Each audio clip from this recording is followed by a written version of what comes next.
Hi hello வணக்கம் மக்களே, குரலின் துணை யூடியூப் சேனலுக்கு உங்களை அன்போடு வரவேற்கிறேன். ஸோ இந்த வீடியோ நம்ம என்ன பார்க்க போறோம்னா, இப்போ நடந்துட்டு இருக்க அந்த கரண்ட் இஷ்யூ பற்றி தான். உங்களுக்கே தெரியும், அந்த கரூரில் நடந்த இஷ்யூ பற்றி தான் இப்போ நம்ம பேச போகிறோம். ஸோ இது கண்டென்ட்டுக்காண்டி நான் போடல, ஜஸ்ட் நம்ம சொல்கிறது தான், தோன்றதை பேசுகிறோம்னு சொல்லியிருக்கேன்ல, அதான் சரி இந்த டாபிக் இன்னைக்கு எடுக்கலாம் அப்படின்னு சொல்லிட்டு. சில விஷயங்கள் நமக்கே ரொம்ப கோபம் வர மாதிரிலாம் ஆயிடுச்சு. அதான் சரி டக்குனே அதை ஒரு வீடியோல நமக்கு தோன்றது சொல்லிடலாம் அப்படின்னு சொல்லிட்டு இந்த வீடியோல பேச போறேன். ஸோ இதுல ஒரு 3 விஷயம் தான் நம்ம முக்கியமா நான் பேசணும்னு நினைச்சது. அதுல முதல் விஷயம் என்ன அப்படின்னா, ஒரு விஷயம் நம்ம எல்லாருமே தெரிஞ்சுக்கணும்.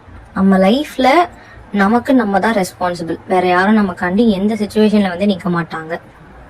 அது இந்த மாநாடு பத்தி மட்டும் நான் பேசல. ஜஸ்ட் ஒரு விஷயம் புரிஞ்சுக்கோங்க, எல்லா சிச்சுவேஷன்லயும் நீங்க தான் உங்களுக்காண்டி போய் நிக்கணுமே தவிர யாரும் உங்களுக்காண்டி நின்று பேசிட்டு இருக்க மாட்டாங்க. ஸோ இந்த இஷ்யூல இதை நான் எதுக்கு சொல்ல வரேன் அப்படின்னா, நிறைய தலைவர்கள் இந்த இஷ்யூ பத்தி பேசியிருந்தாங்க. நிறைய பேர், தலைவர்கள் மட்டும் இல்ல, நிறைய செலிபிரிட்டிஸ் நிறைய பேர் பேசியிருந்தாங்க. பட் அதுல ஒருத்தர் பேசுறது எனக்கு ரொம்ப பிடிச்சிருந்துச்சு. நான் யாரும் இவங்க தான் கரெக்ட் அவங்க தான் தப்புலாம் நான் சொல்ல. இந்த விஷயம் சரின்னு பட்டது என்னன்னா, திரு அண்ணாமலை அவர்கள் கரெக்டா பேசியிருந்தாரு. சீரியஸா அந்த பேச்சுல ஒரு இருக்கிற தெளிவு அதை எல்லாருமே அதை புரிஞ்சுக்கணும். என்ன அப்படின்னா, ஒரு சிஎம்ஐயோ இல்ல சிஎம் சார் அவர்களையோ இல்ல விஜய் அவர்களையோ இல்ல போலீஸ் அவங்கள யாரையுமே காரணம் பண்ணக்கூடாது. இந்த விஷயத்துல நம்ம மேலதான் தப்பு அப்படின்னு சொல்லிட்டு அவங்க சொன்னாங்க. அது உண்மைதான்.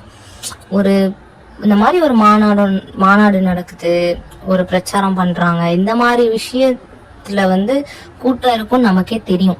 அவங்க போய் நிக்கணும் பார்க்கணும்னு ஆசைப்படுறீங்க, சரி ஓகே, அதெல்லாம் கரெக்ட் தான். எல்லா விஷயத்தையும் தெளிவுபடுத்திட்டு போங்க. இப்ப குழந்தைங்களெல்லாம் எதுக்குங்க குழந்தைங்களை முதல்ல கூட்டு போகணும்? அது அது என்ன புரிய போகுது குழந்தைங்களுக்கு? அதுல நீங்க என்ன தெளிவா இருக்கணும்னா, அவர் ஒரு நடிகரா அங்க வர கிடையாது, உங்களுக்கு நல்லது பண்ணணும், அந்த மாதிரி ஒரு தலைவரா அங்க அவர் பேசணும் அப்படின்னு தான் அவர் வராரு. அதுல அவர் என்ன சொல்றாருன்றத புரிஞ்சுக்கோங்க. எப்பயுமே யாரு ஒரு பாலிடிக்ஸ்குள்ள என்ட்ரானாலும் அவங்க என்ன பேசுறாங்க, அவங்க நமக்கு என்ன சொல்ல வராங்க, நமக்கு என்ன பண்ண போறாங்கன்ற அந்த கான்டெக்ட் நமக்கு தெரியணும். அதை விட்டுட்டு சும்மா நம்ம போய் பார்க்கணும் அப்படின்றதுல ஒண்ணுமே கிடையாது. சின்ன குழந்தைங்களையும் கூட்டு போகணும். அதுல நீங்க யோசிச்சிருக்கணும்ல, இப்ப சின்ன குழந்தைங்களை பாத்துக்கிறதுக்கு ஆள் இருக்குப்பா, சோ நான் விட்டுட்டு போறேன் அப்படின்னு சொன்னா நியாயம் இல்ல. சின்ன குழந்தைங்களை பாத்துக்க ஆள் இல்ல, அதனால நான் என் கூட கூட்டு போறேன் அப்படின்னா நீங்க என்ன பண்ணிருக்கணும், அதுக்கான எல்லா ஃபெசிலிட்டிஸும் கரெக்டா இருக்கா, அவங்களுக்கு பசிக்குமா, அவங்களுக்கு சஃபகேஷன் எதுவும் ஆகாம இருக்குமா, ரொம்ப கூட்ட நெரிசல் ஆயிடுமா, தண்ணி எல்லாம் கரெக்டா இருக்குமா, இது எல்லாமே நீங்க பாத்து இருந்திருக்கணும்ல. அது எதுவுமே யோசிக்காம இப்ப போய் பார்க்கவே ரொம்ப கஷ்டமா இருந்தது. ஏன்னா நான் இப்போ 41 பேருன்னு வேற சொல்லியிருக்காங்க. இத்தனை பேருங்க, கேட்கவே ரொம்ப கஷ்டமா இருக்கு. அதான் சொல்றேன், நம்மளோட சேஃப்டிக்கு நம்ம தான் ரெஸ்பான்சிபிள், வேற யாருமே வர மாட்டாங்க. யாருங்க குத்தம் சொல்ல முடியும்? அதே மாதிரி அவர் பேச வராரு, உங்களுக்காண்டிதான் நல்லது பண்ணணும்னு நினைச்சிட்டு வராரு. அவரை பார்க்கணும்னு நினைக்கிறீங்களா, அதை ஹெல்தி வேலை எக்ஸ்பிரஸ் பண்ணுங்களேன். போய் நான் கரண்ட் கம்பி மேல ஏறி நிப்பேன், கரண்ட் கம்பத்துக்கு மேல ஏறி நிப்பேன், மாடியில இருந்து குதிச்சு பார்ப்பேன், தொங்கிட்டே பார்த்துட்டு இருப்பேன். நீங்க ஃபர்ஸ்ட் சேஃப்டியா இருந்தாதாங்க அவருக்கு ஓட் போட முடியும், அவருக்கு சப்போர்ட் பண்ண முடியும். உங்களுக்கு ஒருத்தரை பிடிச்சிருக்கு, எல்லா விஷயத்திலயுமே சொல்றேன், ஒருத்தவங்கள நமக்கு பிடிச்சிருக்கு அப்படின்னா அதை ஹெல்த்தி வேலை தான் எக்ஸ்பிரஸ் பண்ணும். அதை விட்டுட்டு இப்படிலாம் பண்ணா முதல்ல உங்களுக்கும் என்ன பெனிஃபிட், இல்ல அவங்களுக்கு என்ன பெனிஃபிட்? ஒண்ணுமே கிடையாது. அவர் உங்ககிட்ட என்ன சொல்ல வராரு, என்ன பேச வராரு, இல்ல எனக்கு அவரை பார்க்கணும்பா, பிடிச்சிருக்குப்பா, அவ்வளோ உங்களுக்கு அந்த இடத்துல பார்க்க முடியல அப்படின்னா போன்ல பாருங்க, டிவில பாருங்க, உங்களுக்கு தெரியும்ல எவ்வளவு அவரை பிடிச்சிருக்கு அப்படின்னு சொல்லிட்டு. அதை யாருனால மாத்த முடியும் சொல்லுங்க? இப்ப நீங்க நேர்ல பார்த்தா மட்டும்தான்ப்பா எனக்கு அவரை பிடிக்கும், கிடையவே கிடையாது. நீங்க அதை எங்க எக்ஸ்பிரஸ் பண்ணணும் அப்படின்னு நான் சொல்லணும்னு அவசியம் இல்லை. அண்ட் நான் எதையும் மீன் பண்ணல, உங்களுக்கே தெரியும். ஸோ அதையுமே தயவு செஞ்சு யோசிச்சு இனிமேல் இதெல்லாம் பண்ணுங்க. இல்லைன்னா பேசாம இனிமேல் தலைவர் என்ன பண்ணிடலாம்னா, பிரச்சாரம் யூடியூப் லைவ்ல பண்ணிடலாம்னு நினைக்கிறேன். சீரியஸா அப்படி பண்ணோம்னா இந்த மாதிரி அட்லீஸ்ட் பாலிடிக்ஸ் கிரவுண்ட்ல நடக்காம இருக்கணும்ல. நான் எதுவும் மீன் பண்ணலப்பா. அது மாதிரி இனி வரக்கூடிய நேரத்துல நம்ம எப்படி நடந்துக்கணும், நம்ம எப்படி நம்மளை பாத்துக்கணும்ன்றதுல தயவு செஞ்சு கொஞ்சம் கான்சியஸா இருங்க. ஸோ நெக்ஸ்ட் ஒரு விஷயம் நான் என்ன சொல்லணும்னு நினைச்சேன்னா, இப்போ எத்தனையோ விஷயங்கள் வந்து நம்ம நாட்டில் நடந்துட்டு தான் இருக்கு. இல்லைன்னு நம்மளால மறுக்கவே முடியாதுல்ல. இப்போ நடந்த துயர சம்பவம் அது அது எனக்கு என்ன சொல்லணும்னே எனக்கு தெரியலங்க. அவ்வளோ கஷ்டமா இருக்கு. இதுக்கு முன்னாடி பாத்தீங்கன்னா நிறைய விவசாயிகள் போராட்டத்துல 700க்கும் மேற்பட்டவங்க இறந்தாங்க. நீட் தேர்வுனால நிறைய பேர் சூசைட் பண்ணிக்கிட்டாங்க. ஸ்ரீநிதி வழக்கு, இப்ப கூட இந்த ஜாதி வெறி கொலை, இந்த மாதிரி பல விஷயம் நடந்துகிட்டே தான் இருக்கு. ஒரு குறைஞ்சிச்சு அப்படின்றதே கிடையவே கிடையாது. போக போக இன்னும் அதிகமாயிட்டே தான் இருக்கு. கொலை, கொள்ளை, பாலியல் தொந்தரவு, சின்ன சின்ன குழந்தைங்களை ஒரு ஃபர்ஸ்ட் ஸ்டாண்டர்ட் படிக்கிற குழந்தைங்களெல்லாம் ஆசிரியர்கள் இப்படி பண்றாங்க அப்படின்ற நியூஸ் வருது. சொந்த அப்பாவே தன்னோட மகளை இப்படி பண்ணிட்டாங்க. இதெல்லாம் கேட்கவே சத்தியமா ரொம்ப கஷ்டமா இருக்கு. இதெல்லாம் ஏன் நான் இப்படி எடுத்து வைக்கிறேன்னா, ஒரு ஒரு சந்தேகம் எனக்குள்ள என்ன வந்ததுன்னா, ஓகே அப்போ ஒரு பப்ளிக் இஷ்யூக்கு நம்ம வாய்ஸ் கொடுக்குறோம் அப்படின்னா எல்லாத்துக்குமே நம்ம ஒரே வாய்ஸ் கொடுத்துருக்கணும்ல. புரியுதுங்களா? நான் வந்து இப்போ எடுத்துக்கிட்டீங்கன்னா எதனால நான் இதை நான் சொல்ல வரேன் அப்படின்னா, இப்போ இந்த விஷயத்துக்கு வாய்ஸ் கொடுத்த நிறைய பேர் வேற நான் சொன்ன இதுல ஏதாவது ஒரு இதுலயாவது கொடுத்துருக்காங்கன்னா கிடையாது. அப்பெல்லாம் யாருமே வரலங்க. லிட்டரலா ஒரு செலிபிரிட்டியா இருக்கட்டும், இல்ல வந்து ஒரு பாலிடிக்ஸ்ல ஏதோ ஒரு லீடரோ யாரோ ஒருத்தவங்க எந்த ஒரு இந்த மாதிரி ஒரு சமூக பிரச்சனைக்கு வாய்ஸ் கொடுத்து நான் பார்த்தது இல்லை. மேபி நீங்க பார்த்துட்டீங்கன்னா சொல்லுங்க. ஏன் அப்படி சொல்றேன்னா, விளையாட்டா இருக்கட்டும், சீரியஸான விஷயமா இருக்கட்டும், எதுலையுமே எப்போ தேவையோ அப்பதான் அந்த பாலிடிக்ஸ் தேவைப்படணுமே தவிர, எல்லாத்துலயும் பூந்து நான் பாலிடிக்ஸ் பண்ணி விளையாண்டு கிளம்பிடுவேன்ற அந்த ஐடியாலஜி இருக்கவே கூடாதுங்க. இவ்வளோ சீரியஸா நடந்துட்டு இருக்கு, அவ்வளோ பாலிடிக்ஸ். இப்பதான் எனக்கு லைஃப்ல பாலிடிக்ஸ்னா இப்படிதான் இருக்குமான்றதே தெரியுது. 40 பேர் அங்க வந்து இறந்து போயிட்டாங்க. ஆனா அந்த இடத்துல கூட எனக்கு அவ்வளோ பாலிடிக்ஸ் தெரியுதுங்க. என்னடா இவங்கெல்லாம் இதுக்கு முன்னாடி மற்ற பிரச்சனைகளுக்கெல்லாம் வாய்ஸ் கொடுத்தாங்களா என்னன்னு கூட தெரியல. பட் இந்த இஷ்யூ நடந்து முடிஞ்ச அந்த ரிசல்ட் வர்றதுக்குள்ளேயே பாத்தீங்கன்னா அவ்வளோ ரியாக்ஷன்ஸ். நான் தப்பு சொல்லவே கிடையாது. கண்டிப்பா ரியாக்ஷன்ஸ் கொடுத்துதான் ஆகணும்னா கஷ்டப்பட வேண்டிய ஒரு சிச்சுவேஷன் தான் இது. நான் வந்து அவங்க கொடுத்தது தப்புலாம் நான் சொல்லல. இங்க கொடுத்த இவ்வளோ பேரு இதுக்கு முன்னாடி அந்த இஷ்யூஸ்க்குலாம் ஏன் கொடுக்கல, அந்த ஒரு சந்தேகம் வந்துட்டு இருக்கு.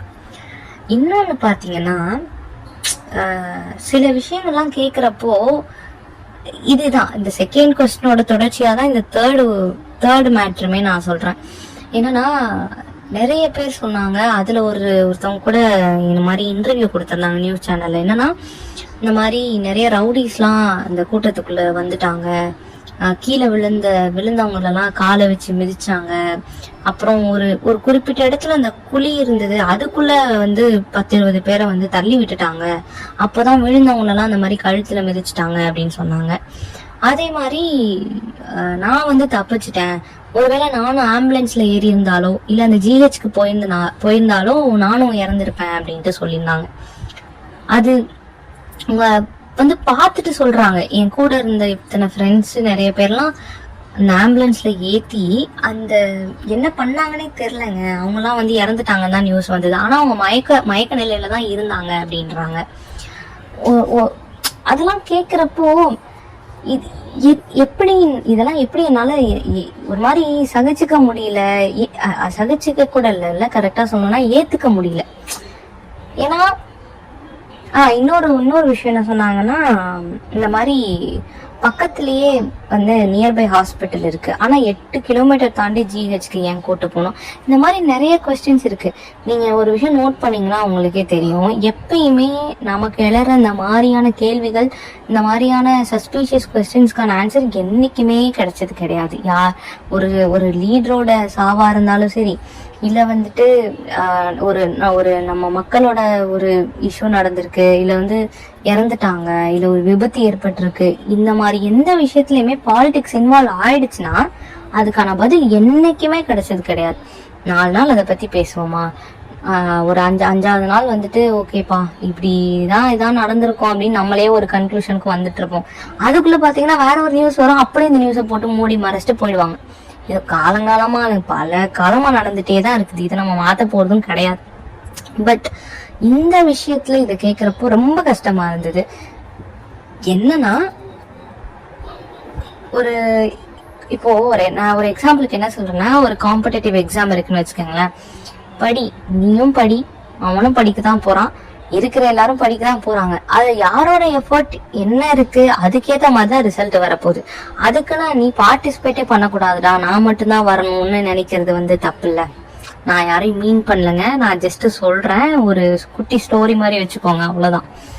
எப்பயுமே ஒருத்தன் பார்ட்டிசிபேட் பண்றதுக்கு முன்னாடி நீ பண்ணக்கூடாதுன்றதுக்கு அது ஏன் அந்த விஷயத்த பண்ணணும்? நீயும் கம்பீட் பண்ணு, நீயும் உண்மையா இரு, நீயும் உண்மையா போராடு, அதுக்கான ரிசல்ட் வரும். அதை விட்டுட்டு அடுத்தவன் வரக்கூடாதுன்னு நீ நினைச்சனா அங்கேயே நீ தோத்துட்ட. நான் யார பேசுறேன்னு உங்களுக்கே புரிஞ்சிருக்கும். பட் ஆனா நான் யார பத்தியும் பேசலைங்க. இது சர்க்காசமா நான் கிடையாதுப்பா, நான் யாரை பத்தியும் பேசல, புரிஞ்சுக்கோங்க மக்களே. அதே மாதிரி யாரை சூஸ் பண்ணணும், எப்படி சூஸ் பண்ணணும், எதை சூஸ் பண்ணணும், எதை பேஸ் பண்ணி சூஸ் பண்ணணும் அப்படின்னு சொல்லிட்டு கொஞ்சம் தெளிவா இருந்துக்கோங்க. அண்ட் இதெல்லாம் நான் சொல்லணும்னு இல்லை, நீங்களே பார்த்துருப்பீங்க சோசியல் மீடியால என்ன நடக்குது, நியூஸ் சேனல்ஸ்ல என்ன நடக்குதுன்றது.